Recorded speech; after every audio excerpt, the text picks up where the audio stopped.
Tim? Oi. Foi? Foi. Bem-vindos ao Eng Talk.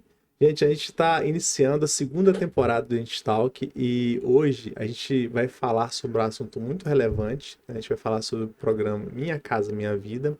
Só que antes a gente vai falar um pouquinho sobre esse programa, né? Que é uma iniciativa do INEA e do CREA aqui de Caratinga, que é muito interessante, né? Fala sobre diversos assuntos, né? Sobre o mundo da engenharia e essa conexão, né? Dos problemas que a engenharia resolve na nossa sociedade. Então, a gente hoje trouxe aqui dois experts nesse assunto. A gente vai falar hoje com o Cleiton. Seja bem-vindo ao Eng Talk. Boa tarde, meu nome é Cleiton, sou engenheiro civil, sou da cidade de Ipanema, a cidade vizinha aqui de Caratinga. Fiz minha graduação aqui na cidade, no NEC, né? Formei em final de 2021. Tenho quase 3 anos e meio de profissão, trabalhando na área como engenheiro e já trabalhei em construção civil antes, né? Inclusive sua família, né? Família, de construção civil meus mesmo. 2 irmãos, meu pai, todos na construção. Ótimo. A gente está aqui também com Milena Magno. Olá. Seja bem-vindo ao Eng Talk. Obrigada, é um prazer estar aqui novamente, né? Falando desse assunto que eu gosto tanto, né? Então, eu sou Milena Magno e posso dizer que eu gosto muito, né, do produto construção financiada e que nesse caminho eu aprendi muita coisa, desde que eu aprendi a comercializar esse produto e ao mesmo tempo com a vivência, né, do dia a dia. Eu apaixonei por produto, então E vive isso, eu né? vivo aqui o tempo todo. Cerca de, vamos falar, 60% hoje da nossa produção, somando todos os escritórios aí que a gente tem, é construção financiada. A gente vem com esse assunto aqui porque é um assunto que, primeiramente, né, me apresentar aqui para quem não me conhece, meu nome é Edgar Marques, tenho outro podcast, né, que eu sou host e eu fui convidado agora para fazer essa segunda temporada. Inclusive a Milena já participou com a gente no outro podcast lá, foi muito interessante, né, Milena? Sim. E hoje a gente vai estar falando tudo sobre esse programa, né, Minha Casa Minha Vida, e vamos iniciar aqui perguntando o que é esse Minha Casa Minha Vida, para quem não conhece. Eu acho que tem algumas pessoas, talvez tenha algumas pessoas que não conhecem assim, a fundo como que esse programa funciona, para tirar todas as dúvidas, né? Até para quem conhece tem muitas dúvidas, Sim. até para quem já fez, igual eu mesmo acabei de passar por esse processo agora, tinha muitas dúvidas, não tinha noção do que é, então a gente vem aqui esclarecer todas as dúvidas para essa galera aí. Então vamos lá, galera. O Minha Casa Minha Vida, ele é um programa que foi lançado pelo governo, que o intuito dele é incentivar a moradia própria, principalmente o primeiro imóvel da pessoa, né? Na cidade que trabalha ou que reside.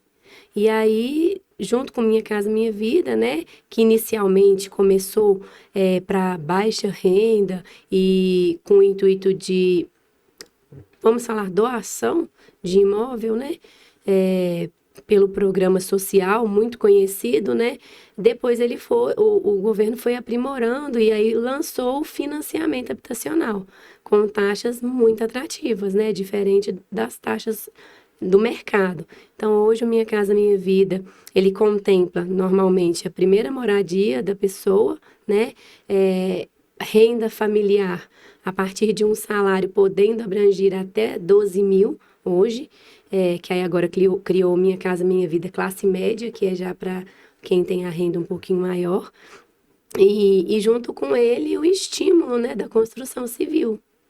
E aí, assim, dentro do Minha Casa Minha Vida, a gente pode fazer a construção financiada, né, o programa Construção Financiada pelo Minha Casa Minha Vida, que é recurso que vem do governo para isso, né? O governo, ele tem um funding que ele tem a dotação a nível nacional e depois é distribuído por municípios, né? Por cidades, municípios, para isso, para fomentar a construção civil do país. Entendeu? Ótimo. Então hoje tem 3 faixas. Teve algumas 4. atualizações, 4 4 faixas, né? faixas, é. Teve algumas atualizações, né, Uhum. nos últimos tempos para cá. Sim. Quais são essas atualizações que aconteceram, as mais As interessantes? relevantes, a relevante foi essa, né, que está abrangindo agora famílias com renda até 12 mil, que aí a gente fala faixa 4 para quem é de classe média, né? E o que já havia antes é o faixa 1 e 2, que é o primeiro, né? O primeiro que lançou, faixa 1 e 2, que é renda familiar de, vamos falar, um salário, dependendo do valor que o cliente quiser pegar, né? Até 4.700. E de 4.700 até 8.700, o faixa 3, que também foi lançado tem um tempo, deve ter mais ou menos 1 ano e meio, mas que ele também veio para facilitar muito a construção, o programa, né? O programa Minha Casa Minha Vida. Ótimo. A gente vai falar de uma parte agora que tem muita gente que talvez não entenda isso, mas o engenheiro é parte fundamental disso, Sim, né? com certeza. E aí você tem que buscar um profissional realmente no mercado que tenha uma experiência, uma vivência de mercado, desse mercado aí, porque dá muito problema. Eu tive muitos problemas, né? E a gente vai falar um pouquinho agora, né, Cleiton? Quais são as principais obrigações do engenheiro, o que ele tem de envolvimento dentro desse projeto Minha Casa Minha Vida?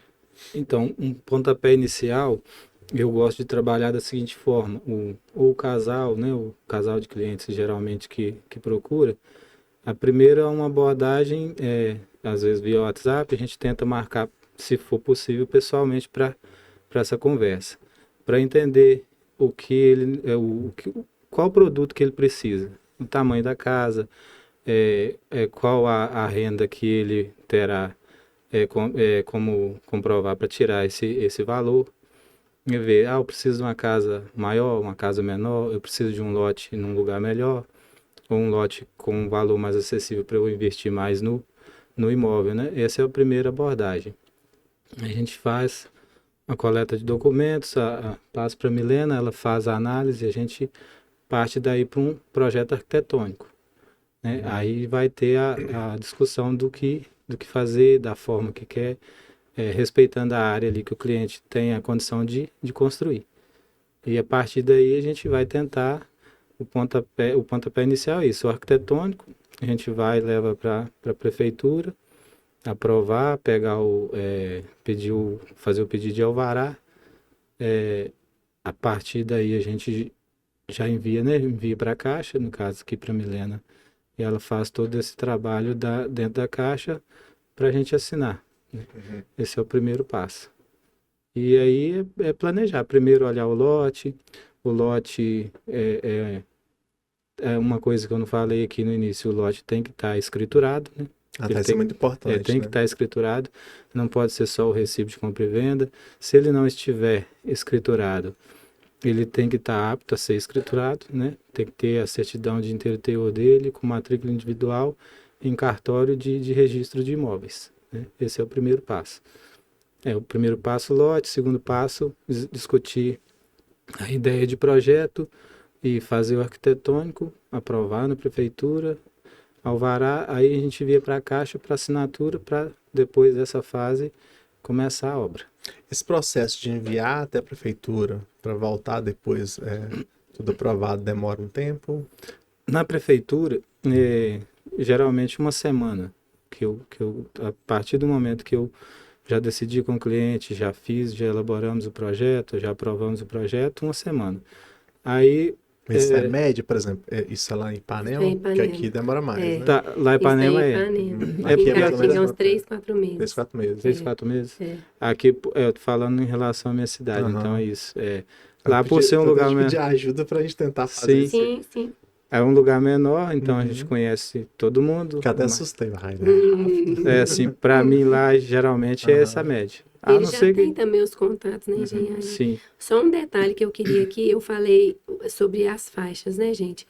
Aí, o faixa 4, ele começa com a renda de 8.600, eu falei 700. 8.600. Vamos falar assim, faixa 1, faixa 2, vamos colocar as 4? As rendas? Podemos? Pode ser. Faixa 1, de um salário, né, até 4.700, tá? faixa 1 e 2, tá? Isso juntando a renda do casal. Né? Isso, renda familiar, renda bruta familiar. Então, pode ser o casal, se tiver filho, pode ser filho também, tá? Então, vai ser a renda familiar. Pode colocar a sogra no meio. Se quiser, não aconselho, não. Mas se quiser, tô brincando. Depois vai falar por quê. Mas assim, agora falando sério, normalmente não é bom colocar os pais porque a data de nascimento influencia na simulação. E quanto mais velha, né, a sua sogra certamente é mais velha que vocês, isso impacta no valor da parcela e no seguro do financiamento. E aí isso torna o financiamento mais caro. E o tempo do financiamento. Isso diminui. Tá? Então, faixa 1 e 2, até 4.700, faixa 3, 4.700 a 8.600 e faixa 4, 8.600 a 12.000. Essa faixa 4 foi a que lançou agora, recente, né? Minha Casa Minha Vida, classe média. Tá? Ótimo. Tá, aí, vamos lá para Então, a gente vai entrar agora nas dúvidas. Eu acho que uma das mais frequentes que eu imagino que vocês tenham aí é que se dá para só casa ou você pode estar comprando um lote também. Como é que funciona isso? Dentro do Minha Casa Minha Vida, não. Dentro do Minha Casa Minha Vida, o programa ele é residência unifamiliar. Então, não dá para comprar lote, porque lote não tem a casa, né? Então, aí dá para fazer lote mais construção. Aí vira um Minha Casa Minha Vida. Mas se quiser comprar só o lote, aí vai para o SBPE. Ah, tá. Então você pode comprar. Que é outra modalidade. É isso, né? Mas, então, geralmente as pessoas buscam para comprar um lote e construir nela. Se for dentro do Minha Casa Minha Vida, sim. Se for só o lote, aí não. É SBPE, é outro programa. A gente atende também, né?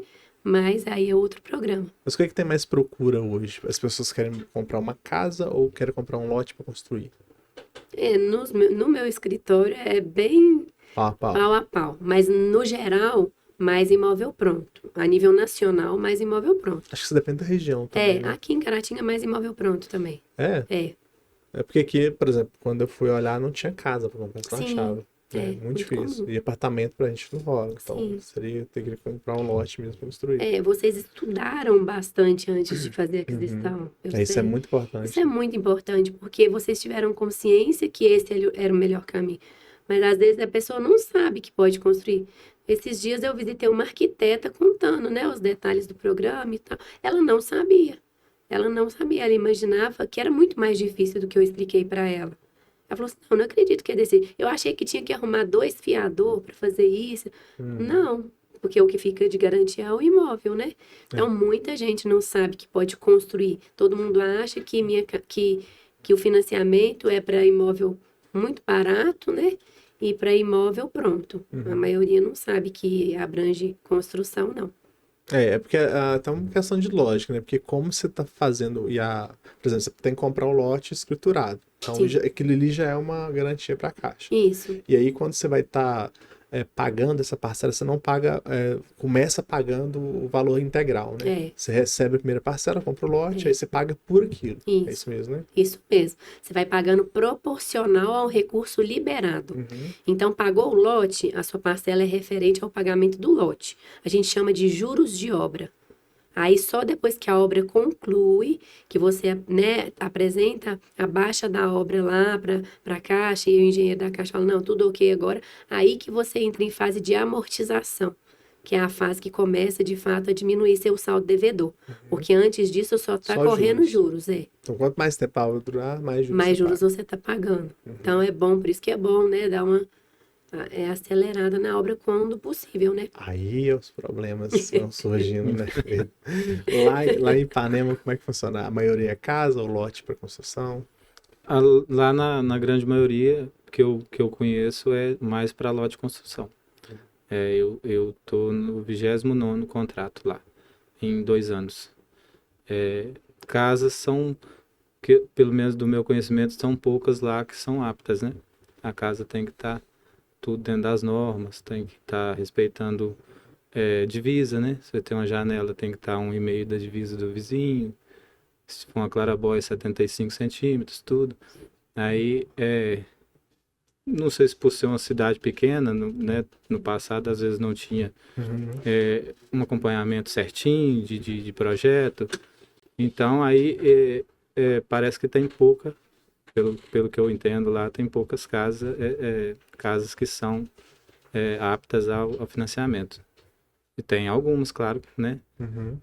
Mas a maior parte lá do meu conhecimento é para lote de construção mesmo. Lá em Ipanema é pouco, né? Os imóveis não costumam ser registrados, mas aqui em Caratinga, né? A grande maioria é registrado já, né? E aí já pode fazer o financiamento imóvel pronto, que é o que mais acontece. Uhum. Aqui a maioria é financiamento de apartamento, né? É o que acontece muito aqui. O que tem mais, porque É o que tem casa você mais. não acha em Caratinga. Casa, normalmente é casa geminada, que agora tá tendo muitas também, né? Uhum. E aí a gente faz muito também. Então a realidade de Caratinga é um pouco diferente, né, da nossa lá em Ipanema. Sim. São mercados diferentes. Ótimo. Eu vou até mandar um abraço aqui pro Schneider, que tá aqui